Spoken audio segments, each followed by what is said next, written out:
लचकत जाए, महंगी लचकत जाए। हुई ना बलम जी कहरिया, महंगी घाटे पहुँचाए, महंगी घाटे पहुँचाए। प्रकृति से जुड़ाव का महापर्व है छठ। छठ जो मनुष्य और कुदरत के अन्योन्याश्र संबंधों को बताता है।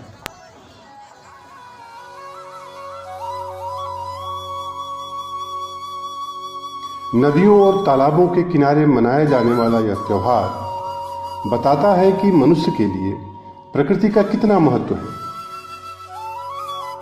छठ प्रकृति के साथ मनुष्य के सह अस्तित्व, अनुभव, सृजन और संवेदना के लोकबोध और सामूहिकता की व्याप्ति का लोक पर्व है। पानी, पाखी, गोबर और माटी की महत्ता को रेखांकित करता हुआ, लेकिन स्वच्छता को अंतिमतम स्तरों पर आत्मार्पित करता यह पर्व प्रकृति और मनुष्य के आदिम राग और रागात्मकता पर मुहर भी लगाता है। तब जबकि फल, ईख, गुड़, दूध, नारियल, बांस, केला इत्यादि चीजें अपने मूल रूप में ही इसका हिस्सा हैं और अभिन्न हैं। वैसे तो छठ का त्योहार मुख्य रूप से रोशनी के महापर्व दीपावली के 6 दिन बाद यानी कार्तिक शुक्ल षष्ठी को मनाया जाता है, लेकिन अपनी समग्रता में यह 2 दिन पहले ही नहाय खाए के साथ शुरू हो जाता है। बिहार, पूर्वी उत्तर प्रदेश और झारखंड के साथ साथ नेपाल के कुछ तराई इलाकों में भी यह महापर्व पूरी लोक आस्था और लोक की समग्र सहभागिता के साथ संपन्न होता है। छठ के नए पुराने लोकगीत इस पूरे महापर्व को एक सांगीतिक अभिव्यक्ति देते हैं। बात जे पूछेला बटोहिया, महंगी केकरा के जाए, महंगी केकरा के जाए।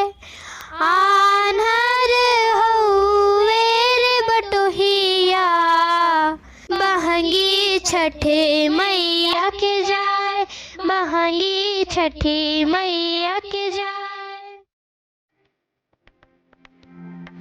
छठ सूर्य उपासना का महापर्व है।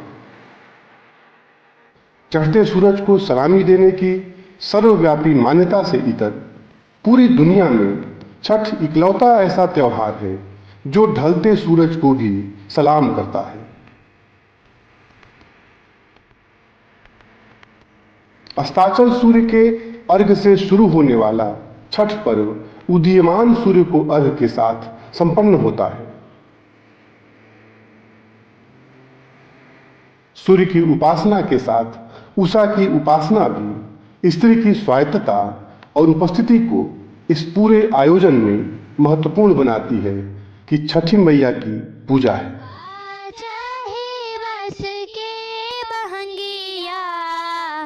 हरियर बांस की बहंगिया में सारी दुनिया लिए कमर भर पानी में जाके धंस जाना और केलवा का पात पर कभी सूरजमल को उतार ले आना, घंटों की आराधना और फिर सूरजमल को भी जाकर ठेकुआ बांट आना स्त्री की एकांतिक आराधना के ही बूते की बात है।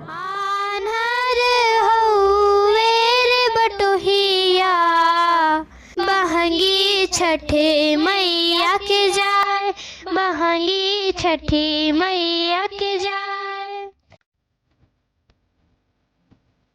हालांकि छठ पर्व को कई मिथकों और मिथकीय चरित्रों से भी जोड़ा जाता है, लेकिन उन तमाम मिथकों में से किसी की पूजा इसमें नहीं होती है। पूजा होती है तो सिर्फ छठी मैया और भगवान भास्कर की और जल, फल तथा अन्न से लगाकर प्रकृति से प्राप्त चीजें इस पूजा की आधार होती हैं। मूर्ति पूजा यहाँ नहीं है। हालांकि बदलते दौर, बाजार के दबाव और प्रदर्शनकारी होती आस्था ने कहीं कहीं छठ में सूर्य और छठी मैया की मूर्तियां भी बनवाना शुरू कर दिया है। लेकिन छठ पर्व अभी भी मुख्यतः किसी तरह के दिखावे या मूर्ति पूजा से इतर लोक संवेदना से ही जुड़ा हुआ है। दरअसल जीवन के खेत में ही उगती रही है लोक संवेदना। खेत, खेतीहर, किसान और किसानी के जीवन संघर्षों और आनंदों का पर्व है छठ। प्रकृति और पुरुष का एक दूसरे की भागीदारी का पर्व है यह। कोई पंडा, कोई पुरोहित या कोई बिचौलिया नहीं आता इसमें। सब अपने तरीके से पर्व मना लेते हैं। छठ के पूरे आयोजन में एक आदिम रंग ढला रहता है, वह रंग जिसमें किसी तरह का भेदभाव नहीं था, कोई श्रेष्ठता का बोध नहीं था। सब बराबर थे और एक दूसरे के सहयोगी थे। समानता और समस्तरीयता जिस लोक की विशिष्टता है, उसी का खास पर्व है छठ। और इसीलिए अभी तक हमने बहुलांश में यह आडंबर, कर्मकांडीयता, पाखंड और बाजार के लकदक से बचा हुआ है। बाजार में प्रतिकार का और बाजार के प्रतिकार में लोक का एकदम से ठेठ ठाठ भी है यह। छठ का यह समानता बोध ही है कि गैर हिंदू भी इसे मनाते आ रहे हैं। कोई धर्म, कोई मजहब इसे बांट नहीं सका है। लोक विश्वास कभी भी अकारण नहीं होता, कोई ना कोई तर्क तो रहता ही है उसके पीछे। लोक के उन्हीं तर्कों का विस्तार है छठ पर्व। प्रकृति से मनुष्य के संबंधों की तार्किक अभिव्यक्ति, इसीलिए शायद पोथी पत्रा मुक्त भी है। जितने लोग हैं उतनी पद्धतियां हैं। हालांकि धर्म, बाजार और सियासत इस महापर्व को अपने पाले में खींचने के लिए लालायित भी है और बेचैन भी। लेकिन लोक की अगाध आस्था और सहज भागीदारी ने इसे अब तक इसके सहज सरल रूप में बचाए और बनाए रखा है।